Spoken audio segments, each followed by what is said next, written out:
This is because some rocks and materials contain minerals that respond to the magnetic field like the needle of a compass, allowing researchers to determine if the city that once stood was burned to the ground.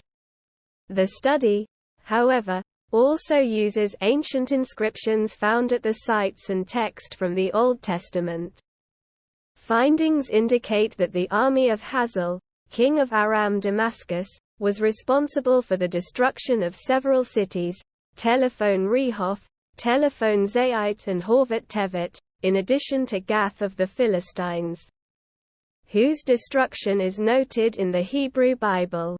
At the same time, the study debunks the prevailing theory that Hazael was the conqueror who destroyed Telephone Beth Shean. Earth's ever-changing geomagnetic field is generated by the motion of liquid iron in the outer core of the planet. It shields the planet from dangerous radiation and enables technology to function, from satellites to phone lines.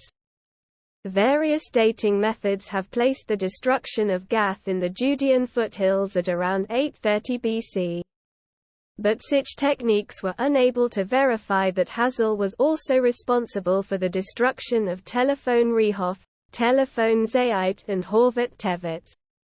Lead author Yoav Vaknin and colleagues synchronized the magnetic fields recorded at all four sites, making a very strong case for them occurring during the same campaign. But a totally different magnetic field was recorded at Telephone Beth Shean, which suggests the city was not attacked by Hazael. The team believes that because the data is different, the city was likely destroyed 100 years earlier. This falls around the same time period as the military campaign of the Egyptian pharaoh Sheshenq, which is also described in the Hebrew Bible. And an inscription on a wall of the Temple of Amun in Karnak, Egypt, mentions Beth Shean as one of his conquests. The groundbreaking investigation also sheds fresh light on the end of the Kingdom of Judah. County author Professor Erez Ben Yoza, also from the Hebrew University, said, "The last days of the Kingdom of Judah are widely debated. Some researchers, relying on archaeological evidence, argue that Judah was not completely destroyed by the Babylonians.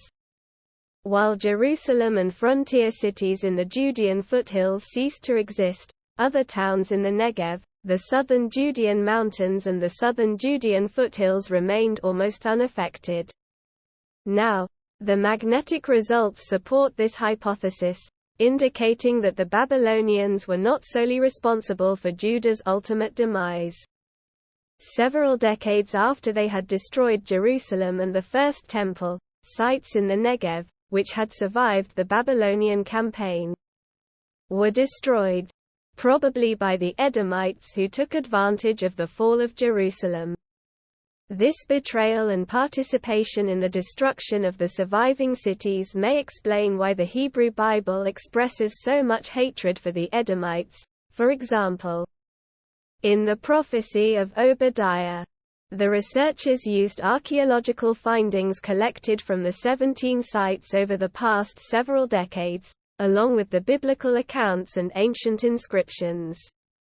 This allowed the team to reconstruct the magnetic fields recorded in 21 destruction layers, which not only resulted in discoveries about what occurred on the land, but also developed a new tool that can be used for archaeological dating.